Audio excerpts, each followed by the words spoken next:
رسوله الكريم أما بعد فأعوذ بالله من الشيطان الرجيم بسم الله الرحمن الرحيم مما خطيئاتهم أغرقوا فأدخلوا نارا صدق الله مولانا العظيم وصدق رسوله النبي الكريم الأمين ونحن على ذلك لمن الشاهدين والشاكرين والحمد لله رب العالمين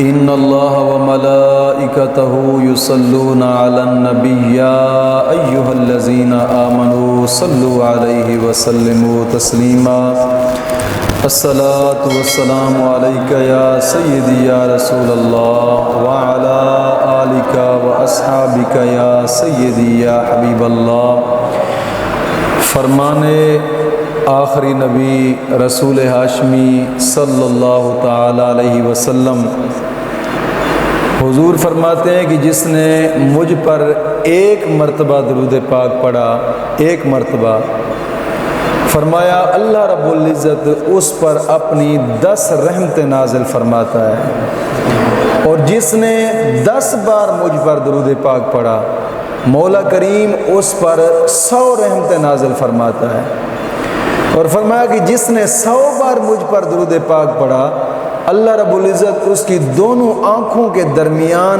لکھ دیتا ہے کہ یہ بندہ نفاق اور جہنم کی آگ سے آزاد ہے، اور قیامت کے دن اس شخص کو شہیدوں کے ساتھ اٹھایا جائے گا۔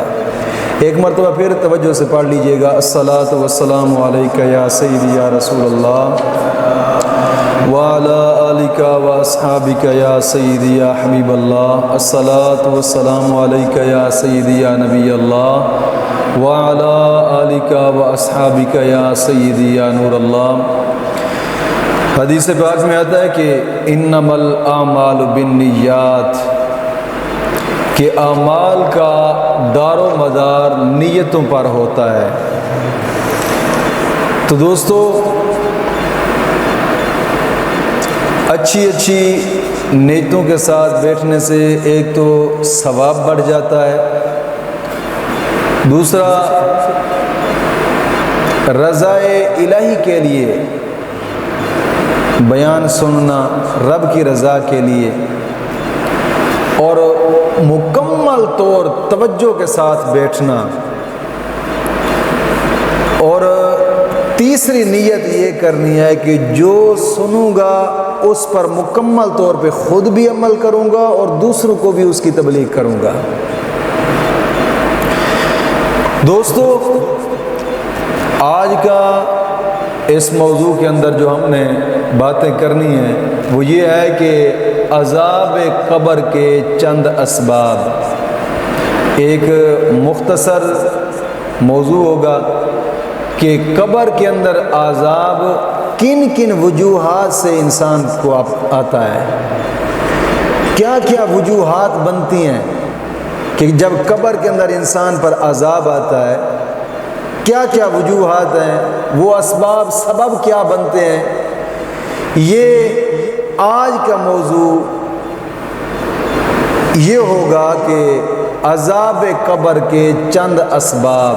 اب توجہ کیجئے گا تاکہ سننے کے بعد دل کے اندر یہ پختہ ارادہ ہو کہ انشاءاللہ العزیز میں ان اسباب کو خود یاد کر کے آئندہ کے لیے ان سبب پر عمل کروں گا اور بچتا رہوں گا، کوشش کروں گا کہ مکمل طور پہ بیان سن پر اس پر عمل کر کے اور ان اسباب سے بچوں تاکہ آخرت سنور جائے، کیونکہ سب سے بڑی چیز آخرت ہوتی ہے انسان کی۔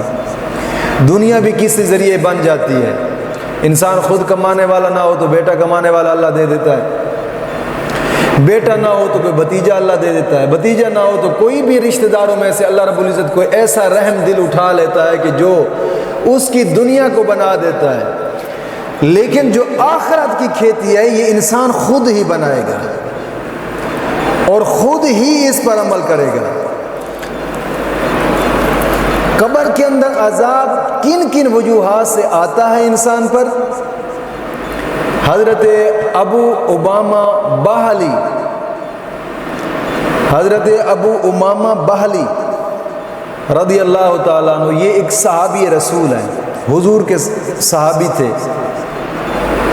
یاد رکھیے گا کہ صحابی وہ ہوتا ہے کہ جو ایمان کی حالت میں حضور کی صحبت میں بیٹھا ہو اور ایمان کی حالت میں ہی دنیا سے گیا ہو، یہ صحابی ہوتا ہے۔ حضرت ابو امامہ باہلی رضی اللہ تعالیٰ عنہ حضور کے صحابی ہیں۔ یہ کہتے ہیں کہ ایک مرتبہ آقا کریم صلی اللہ تعالی علیہ وسلم دو قبروں کے پاس سے گزرے۔ اب توجہ کرنا، حضور دو قبروں کے پاس سے گزرے، فرمایا کہ یہاں فلاں دفن ہے، یہاں فلاں دفن ہے۔ حضور نے فرمایا، صحابہ کرام نے عرض کی یا رسول اللہ جی واقعی یہاں فلاں دفن ہے، یہاں فلاں دفن ہے۔ حضور نے نام لیا، جانتے تھے۔ آقا کریم صلی اللہ علیہ وسلم نے فرمایا کہ بے شک اس وقت فلاں آدمی کو قبر کے اندر اٹھا کر بٹھایا گیا ہے، اور اٹھا کر بٹھایا گیا اور اس سے مارا جا رہا ہے قبر کے اندر اس شخص کو۔ فرمایا مجھے اس ذات کی قسم ہے جس کے قبضہ قدرت میں میری جان ہے کہ اتنی سخت ضرب قبر کے اندر اس کو لگائی گئی ہے نا، اتنی سخت ضرب لگائی گئی کہ اس کا ہر جوڑ جسم کا ٹوٹ گیا ہے، اتنی زور سے ضرب قبر کے اندر لگائی گئی۔ اور فرمایا کہ اس کی قبر کے اندر آگ بھڑکائی گئی اور اس نے ایک زوردار چیخ ماری ہے۔ فرمایا میرے پیارے صحابہ، اس چیخ کو سوائے جن اور انسان کے ہر مخلوق نے سنا ہے۔ یہ یاد رکھیے گا، کئی روایات میں آتا ہے کہ قبرستان کے اندر جو مردہ جب چیخ مارتا ہے، اگر انسان اور جن اس کی آواز کو سن لے تو دنیا کائنات کے اندر جتنے بھی جن اور انسان رہتے ہیں سب کی اس چیخ کی وجہ سے موت واقع ہو جائے، یعنی اتنی دردناک آواز ان کی ہوتی ہے۔ فرمایا کہ اس نے اتنی بڑی چیخ ماری ہے سوائے جن اور انسان کے ہر مخلوق نے سنا ہے۔ صحابہ کرام نے عرض کی یا رسول اللہ صلی اللہ علیہ وسلم اس کا جرم کیا تھا؟ فرشتوں نے کیوں مارا قبر کے اندر اس کو، اتنا بڑا گرز اور اتنی ضرب سے کیوں مارا؟ کیا جرم تھا اس کا؟ آقا کریم صلی اللہ علیہ وسلم نے فرمایا کہ ان دو میں سے ایک وہ ہے کہ جو پیشاب پہ بیٹھتا تھا لیکن پیشاب کے چھینٹوں سے نہیں بچتا تھا، اور دوسرا وہ ہے کہ جو اور لوگوں کی چغلیاں کرتا تھا۔ دو سبب بتائے حضور نے، ایک چغلی کرنا، چغلی کرنے کی وجہ سے بھی قبر کے اندر عذاب ہوتا ہے، اور پیشاب کے چھینٹوں سے نہ بچنے کی وجہ سے بھی قبر کے اندر عذاب ہوتا ہے۔ یاد رکھیے گا،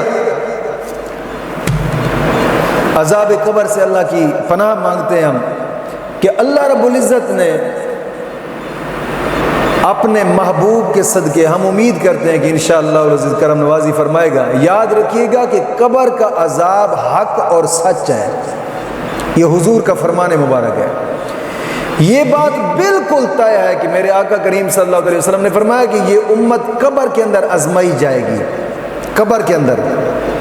اور قرآن کریم میں کئی مقامات پر اللہ رب العزت نے ارشاد فرمایا، جن میں سے ایک یہ ہے، فرمایا مما خطیئاتہم اغرقوا فادخلوا نارا۔ اللہ رب العزت قرآن کریم میں فرماتا ہے کہ وہ اپنی خطاؤں کی وجہ سے ڈبو دیے گئے، پھر آگ میں داخل کیے گئے اپنے خطاؤں کی وجہ سے۔ اس آیت کریمہ کی تفسیر کے اندر مفسرین کرام لکھتے ہیں کہ آگ سے مراد برزخ کا عذاب ہے، یعنی یہ عالم دنیا ہے، اور جب انسان قبر کے اندر جائے گا وہ قبر عالم برزخ ہے، یہ اور عالم ہے، وہ ایک اور عالم ہوگا۔ قرآن کریم کی اس فَأُدْخِلُوا نَارًا، اس آگ سے مراد برزخ کی آگ، یعنی قبر کے اندر کا جو عذاب ہے وہ ہے، یعنی ان کو گناہوں اور نافرمانیوں کے سبب قبر کے اندر آگ میں جھونکا دیا گیا۔ قبر کے اندر دوستو برزخ ہے کیا؟ علماء کرام تفسیروں میں لکھتے ہیں، امام احمد یار خان نعیمی رحمۃ اللہ تعالی علیہ آپ فرماتے ہیں کہ قبر سے مراد عالم برزخ ہے، یعنی قبر کے اندر ہونے والا عذاب۔ قبر سے مراد عالم برزخ یعنی قبر کے اندر ہونے والا عذاب، اور جس کی ابتدا، ہر شخص کی ابتدا، اس عذاب کی جو ابتدا ہے یہ موت ہے، اور اس کی انتہا قیامت کا دن ہے۔ یعنی جب انسان مرتا ہے، مر کر قبر میں جاتا ہے، وہیں سے ہی اس کو اگر گناہ گار ہے تو عذاب شروع ہو جاتا ہے، اور تا قیامت پھر اس پر عذاب رہتا ہے قبر کے اندر۔ جب جو بندہ گناہ کر کے جناب علی اس دنیا سے جاتا ہے، اور جو مردہ دفن نہ ہو، مثال کے طور پر کسی کو شیر کھا گیا، کسی کو چیتا کھا گیا، کسی نے جلا دیا مردے کو جس طرح کہ دنیا میں جلاتے ہیں کچھ لوگ، یا جناب علی دریا کے اندر مچھلیاں یا دریا کے جانور اس کو کھا گئے، اس شخص کا بھی عذاب قبر کے اندر ہوگا، کیونکہ انسان کے جسم کے اندر ایک بیج رکھا گیا ہے جس سے کہا جاتا ہے بی، یہ فلاں فصل کا بیج ہے، یہ فلاں فصل کا بیج ہے، یہ فلاں فصل کا بیج ہے۔ انسان کے اندر بھی ایک ایسا بیج ہے جو ریڑھ کی ہڈی کے اندر رب تعالیٰ نے رکھا ہے اس کو، اور وہ باریک اتنا ہے کہ اسے دوربین بھی نہیں دیکھ سکتی، اور ایک ایسا بیج ہے کہ وہ دریا میں رہے، آگ میں رہے، مٹی میں رہے، کہیں بھی رہے، اس کو مٹی کوئی چیز نہیں کھا سکتی، اور قبر کے اندر اسی بیج کی وجہ سے اس کو اٹھا دیا جائے گا، عذاب قبر اس کو دیا جائے گا۔ لیکن بات یہ ہے کہ قبر کا عذاب کیوں آتا ہے، سمجھنے والی بات یہ ہے، ہم اس بات کو سمجھ لیں کہ جس طرح کہ آقا کریم صلی اللہ علیہ وسلم نے 2 سبق بتائے، فرمایا ایک دنیا میں رہ کر چغلی کرنے کی وجہ سے قبر میں عذاب آتا ہے، دوسرا پیشاب کے چھینٹوں سے نہ بچنے کی وجہ سے عذاب آتا ہے قبر کے اندر۔ یہ 2 چیزیں حضرت زید بن ثابت رضی اللہ تعالیٰ عنہ بیان کرتے ہیں کہ آقا کریم صلی اللہ علیہ وسلم ایک مرتبہ خچر پر سوار ہو کر ایک باغ کی طرف تشریف لے گئے، توجہ کریں، اچانک خچر نہ باغ کی طرف گئے تو باغ کے اندر ہی جیسے خچر داخل ہوا، اچانک ہی خچر کود پڑا، ڈر کے اچھل پڑا، فرمایا دیکھا تو سامنے ہی 4-5 قبریں تھیں۔ آقا کریم صلی اللہ علیہ وسلم نے پوچھا کہ ان قبر والوں کو کوئی جانتا ہے تم میں سے؟ جانتا ہے ان قبر والوں کو تم میں سے کوئی؟ عرض کیا ایک نے کہ یا رسول اللہ یہ شرک اور کفر کی حالت میں مر رہے تھے۔ آقا کریم صلی اللہ علیہ وسلم نے فرمایا کہ بے شک یہ امت اپنی قبروں میں آزمائی جائے گی۔ فرمایا کہ اگر مجھے یہ خوف نہ ہوتا نا، حضور فرما رہے ہیں اگر مجھے یہ خوف نہ ہوتا کہ تم اپنے مردوں کو دفنانا چھوڑ دو گے، اگر مجھے یہ خوف نہ ہوتا کہ تم اپنے مردوں کو دفنانا چھوڑ دو گے، فرمایا میں اللہ رب العزت کی بارگاہ میں دعا کرتا کہ مولا کریم جو قبر کے اندر مردے کو جو عذاب دیا جاتا ہے ان کی آوازیں تمہیں سنا دے۔ فرمایا مطلب کیا؟ مطلب یہ ہے کہ اگر تم ان کی آوازوں کو سن لو جو قبرستان میں پڑے ہیں مردے، ان کی آوازوں کو تم سن لو تو فرمایا کہ تم اپنے مردوں کو دفنانا بھول جاؤ گے، دفنانا چھوڑ دو گے، اپنی قبروں کو، مردوں کی قبروں کو دفنانا چھوڑ دو گے۔ کہنے کا مقصد یہ کہ حضرت ابو سعید خدری رضی اللہ تعالیٰ عنہ بیان کرتے ہیں کہ آقا کریم صلی اللہ علیہ وسلم کے ساتھ میں سفر میں تھا ایک مرتبہ، فرمایا کہ آپ اپنی سواری پر جا رہے تھے، اچانک سواری اچھلنے لگی. میں نے عرض کی یا رسول اللہ صلی اللہ علیہ وسلم اس سے کیا ہوا ہے, یہ سواری کیوں اچھلی ہے؟ حضور نے فرمایا کہ اس نے اس آدمی کی آواز سن لی ہے کہ جس آدمی کو قبر کے اندر عذاب ہو رہا ہے. یہ آپ دیکھتے ہوں گے, ہم بھی دیکھتے تھے جب بچپن تھا, کئی مرتبہ دوست احباب یا بھائیوں کے ساتھ مال مویشی جب وہ چرانے کے لیے جاتے ہیں تو جایا کرتے تھے, جیسے ہی قبرستان کے ساتھ مال مویشی چرتا ہوا نظر آتا تو اچانک تو کوئی نہ کوئی ڈر جاتا تھا. بھینس یا بکری یا گائے وہ کس وجہ سے ڈری ہے؟ حضور نے فرمایا کہ وہ مردے کی چیخ کی آوازیں سن کر وہ ڈر جاتی ہے. یعنی انسان اور جنوں کے علاوہ ہر مخلوق ان کی آوازیں سنتی ہے جو قبر کے اندر ان کو عذاب ہوتا ہے, جو قبر کے اندر ان کو عذاب دیا جاتا ہے. لیکن قبر کے اندر عذاب کئی وجوہات سے. پہلے تو قبر بہت تنگ ہوتی ہے, بہت تنگ ہوتی ہے. پھر اسی قبر کے اندر انتہائی وحشت ناک ایک اندھیرا ہوتا ہے. ہم اندھیرا کمرے میں ہو نا تو ہمارا رہنا محال بن جاتا ہے. ہر سیٹ پہ کمرہ بند ہو, جس طرح کہ اب گرمی ہے, ہر سیٹ پہ کمرہ بند ہو اور اندھیرا گپ ہو, کوئی شے نہ چل رہی ہو, نہ پنکھے, کوئی شے نہ ہو, رہ سکیں گے؟ رہنا محال ہو جاتا ہے. اور وہ قبر اس سے بھی زیادہ تنگ ہے, کیونکہ قبر کے اندر کہیں سے آواز ضرور داخل ہو سکتی ہے لیکن قبر کے اندر وہ نہیں ہو سکتا.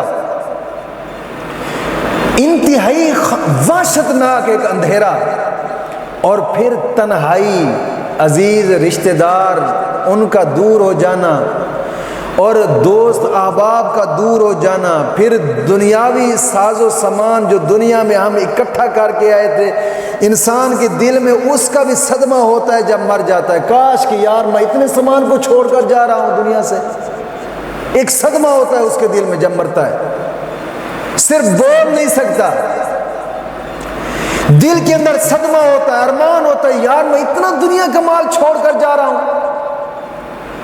ایک تو قبر کی تنہائی, رشتہ داروں کا قریب نہ ہونا, دوست احباب کا دور ہو جانا, اندھیرا, گھپ اندھیرا, اور دنیاوی ساز و سامان چھٹنے کا صدمہ دل میں. انسان کا دل تڑپا دینے کے لیے اتنا ہی کافی. لیکن افسوس جو گناہگار ہیں, گناہوں پہ گناہ اور اللہ رسول کی نافرمانیاں کرتے ہیں, نمازیں قضا کرنے والے, زکوٰۃ فرض ہونے کے باوجود زکوٰۃ ادا نہ کرنے والے, سودی لین دین کرنے والے, داڑیاں منڈانے والے یا داڑھی مٹھ سے کم رکھنے والے, والدین کو ستانے والے, غیبتیں چغلیاں کرنے والے, گانے باجے سننے والے, فلمیں سننے والے, ڈرامے سننے والے, مسلمانوں کا ناحق جناب علی کھانے والے مال, مسلمانوں کو ناحق تکلیف دینے والے, غریبوں کو ستانے والے, دوسروں کا حق کھانے والے, گناہوں کا بازار گرم کرنے والے, جو نافرمان ہے رب رسول کے. اللہ نہ کرے اگر اتنے ہم گناہوں میں مبتلا ہے, اللہ نہ کرے اگر قبر کے اندر تنہائی ہے, وحشت ہے, اندھیرا گھپ ہے, کوئی قریبی نہیں ہے, رشتہ دار کوئی قریب نہیں ہے, تن تنہا اس اندھیرے کے اندر, سانپ اور بچھو کی کوٹھڑی کے اندر تن تنہا انسان ہے. اللہ نہ کرے اگر ہم کسی عذاب میں پھنس گئے تو کیا راستہ ہے نکلنے کا؟ کوئی راستہ ہے؟ اگر کسی عذاب میں, کیونکہ حدیث پاک میں آتا ہے کہ اتنی وحشت اور اتنی تنہائی اور اتنا خوفناک اندھیرے کے باوجود پھر رب تعالیٰ کا کوئی عذاب مسلط کر دیا جائے, کیا راستہ ہے جان چھڑانے کا؟ حدیث پاک میں ہے جب گناہ گار بندہ قبر میں اتارا جاتا ہے تو قبر سخت لہجے سے اس سے بات کرتی ہے، سخت لہجے سے قبر اس سے بات کرتی ہے۔ یہ اور بات ہے کہ میں اور تم نہیں سن سکتے، قبر کی آواز کو تم اور ہم نہیں سنتے، مردہ سن رہا ہوتا ہے۔ جس سخت لہجے سے قبر اس سے ڈانٹتی ہے، اور پھر قبر کی دیواریں ہلنا ملنا شروع ہو جاتی ہیں، یہاں تک کہ ملتی ہیں کہ انسان کو اتنا قریب کر دیتی ہیں کہ یہ پسلیوں سے چور چور کی آوازیں آتی ہیں، پسلیاں مل جل جاتی ہیں، بالکل ایک ہو جاتی ہیں پسلیاں، اتنا دباتی ہے قبر۔ اور پھر اس کے بعد قبر کے اندر عذاب بھٹک سکتا ہے، آگ بھڑک سکتی ہے، سانپ بچھو بھی مسلط کیے جا سکتے ہیں، عذاب دینے والے فرشتے لوہے اور جناب ہتھوڑوں کے انتہائی سخت مار بھی پڑ سکتی ہے وہاں پہ۔ بعض گناہ گاروں پر ایک اندھا جانور وہاں پر مسلط کر دیا جاتا ہے، جس کے پاس لوہے کا ایک ہتھوڑا ہوتا ہے، اور وہ اس ہتھوڑے سے مردے کو مارتا ہے اسی قبر کے اندر۔ بعض گناہ گاروں کو تو ایسی مار دی جاتی ہے کہ ان کا جسم پگھل جاتا ہے قبر کے اندر، ان کا جسم پگھل جاتا ہے اور پھر پہلی حالت پر آتا ہے اور پھر مارا جاتا ہے۔ اور بعض ایسے بھی ہوتے ہیں بعضوں کی قبروں میں کہ خوفناک بڑے بڑے سانپ مسلط کر دیے جاتے ہیں قبر کے اندر، اور ایک سانپ ایک مرتبہ ڈنگ مارتا ہے تو اس کا ڈنگ 1000 سال تک درد نہیں جاتا، اور وہ لگاتار ڈنگ مارتا مارتا رہتا ہے، ڈستا ڈستا رہتا ہے، انسان کچھ نہیں کر سکتا قبر کے اندر۔ اور بعض لوگوں کو آگ کی زنجیروں میں جکڑ دیا جاتا ہے قبر کے اندر، اور بعضوں کو آگ کا لباس پہنا دیا جاتا ہے قبر کے اندر۔ تھوڑا سا تصور کیجئے ذہن کے اندر، تھوڑا سا تصور، ہم دنیا میں گناہوں میں مبتلا ہیں، تنہائی ہے، جب ہم قبر میں جائیں گے تھوڑا سا تصور کیجئے کہ ہم قبر میں جائیں گے، جب قبر میں گئے وہاں تنہائی، خوفناک اندھیرا، سانپوں اور بچھوؤں کا گھر، اگر اس قبر کے اندر اللہ نہ کرے اگر ہم پر ایسا عذاب مسلط کر دیا جائے قبر کے اندر، تھوڑا سا تصور کریں کیا گزرے گی، کیا کر پائیں گے ہم؟ کیا کچھ کر سکتے ہیں؟ کوئی بچا سکتے ہیں ہمیں وہیں سے؟ تھوڑا سا تصور کیجئے گا ذہن کے اندر، سوچئے گا ذرا اکیلا بیٹھ کے گھر کے اندر، یار میرے حالات ایسے ہیں، میں نے آج سارا دن اتنے گناہ کیے ہیں، سارا دن اتنے جھوٹ بولتا رہا، میں نے اتنی نمازیں قضا کی ہیں، اتنے گناہ کیے ہیں، یار اگر ایسا اتنے گناہ کیے، خدا نہ خواستہ آج رات مجھے موت واقع ہو گئی اور میں قبر میں اندر گیا تو کیا ہوگا میرے ساتھ؟ تھوڑا سا سوچئے گا۔ اللہ رب العزت پناہ عطا فرمائے قبر کے عذاب سے۔ تو دوست، ایسے سخت سخت عذاب قبر میں ہوتے ہیں، یقین مانیے کہ اگر ان عذابوں میں سے کسی ایک عذاب میں بھی ہم پھنس گئے نا، بہت دشواری ہو جائے گی، بہت دشواری ہو جائے گی۔ آج ہم زندہ ہیں، آج ہمارے پاس موقع ہے کہ ہم دین کا کام کریں، اپنی آخرت سنواریں، نمازیں ادا کریں، زکاتیں ادا کریں، اللہ کے دین پہ چلیں، اللہ کے دین کے ساتھ دیں۔ آج وقت ہے ہمارے ساتھ، آج وقت ہے ہمارے پاس، موقع ہے۔ یہ سانس جب تک چل رہی ہے اس وقت تک ہمارے پاس موقع ہے۔ اگر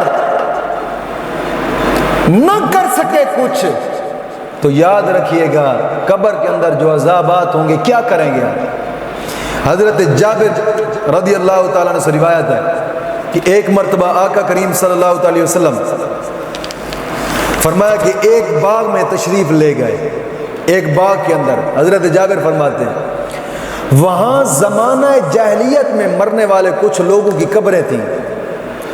آقا کریم صلی اللہ علیہ وسلم نے جب ان قبروں میں ہونے والے عذاب کی آوازیں سنی نا، عذاب کی آوازیں سنی، حضور تو جانتے تھے، جب ہونے والے عذاب کی آوازیں سنی حضور بے چین ہو کر باغ سے باہر تشریف لے آئے، بے چین ہو گئے. فرمایا استعیذ باللہ من عذاب القبر، اللہ پاک کی بارگاہ میں عذاب قبر سے پناہ مانگو. حضور نے فرمایا استعیذ باللہ من عذاب القبر، اللہ پاک کی بارگاہ میں عذاب قبر سے پناہ مانگو. آئیے ہم بھی حکم مصطفیٰ پر عمل کرتے ہوئے اکٹھے مل کر عذاب قبر سے پناہ مانگ لیتے ہیں. نعوذ باللہ من عذاب القبر، مطلب ہوتا ہے کہ اللہ ہم عذاب قبر سے پناہ مانگتے ہیں، مولا ہمیں عذاب قبر سے بچا. ہم عذاب قبر سے پناہ مانگتے ہیں، عذاب قبر سے پناہ بھی مانگتے رہیں اور اس کے ساتھ ساتھ نیکی کا کام بھی کرتے رہیں. یہ ہے عذاب قبر سے پناہ مانگنا. حضرت ابو بکرہ رضی اللہ تعالیٰ عنہ، یہ حضور کے ایک صحابی ہیں. ایک صحابی تو ہے نا حضرت ابو بکر صدیق، ایک صحابی تھا جس کا نام تھا حضرت ابو بکرہ رضی اللہ تعالیٰ عنہ. یہ کہتے ہیں کہ ایک مرتبہ مجھے سعادت ملی، میں آقا کریم صلی اللہ تعالی علیہ وسلم کے ساتھ سفر میں کہیں جا رہا تھا اور حضور کے چلنے کا انداز اتنا شفقت والا تھا، اتنا پیار والا تھا، اتنا محبت والا تھا حضور کا انداز کہ حضور نے میرے ہاتھ کے اندر اپنا ہاتھ ایسے ڈالا جیسے چلنے والے چلتے ہیں. فرماتے ہیں کہ میرے ہاتھ کے اندر حضور نے ایسے ہاتھ ڈالا، حضور نے ہاتھ میں ہاتھ ہی ڈالا تھا کہ سینے کے اندر بھی ٹھنڈ پائے گئی. ایسا ہاتھ میں ہاتھ ڈالا حضور نے. فرمایا میرا ہاتھ مبارک اپنے ہاتھ میں تھاما اور ایسا لطف اور رحمت کے سائے میں ہم جا رہے تھے، مجھے مزہ آ رہا تھا. حضور چھوڑے نہ میرے ہاتھ کو، اتنا مزہ آ رہا تھا. فرمایا اس دوران سامنے دو قبریں پڑی تھیں. فرمایا کہ آقا کریم صلی اللہ علیہ وسلم نے ان قبروں کو دیکھ کر فرمایا کہ ان دونوں پر عذاب ہو رہا ہے، ان دونوں قبروں پر عذاب ہو رہا ہے، ان دونوں قبروں پر. فرمایا کہ کسی ایسے سبب کے ایسے سبب عذاب سے نہیں ہو رہا کہ جس سے نہ بچ سکیں، بلکہ ایسے سبب سے ہو رہا ہے، ایسے گناہ کے سبب سے ہو رہا ہے کہ جس سے یہ بچ بھی سکتے تھے، بچے بھی نہیں. فرمایا کہ کون ہے جو مجھے ایک ٹہنی لا کر دے، ایک ٹہنی لا دے. ایک شخص جلدی سے گیا اور ٹہنی لے کر آیا. آقا کریم صلی اللہ علیہ وسلم نے اس ٹہنی کے دو ٹکڑے کیے.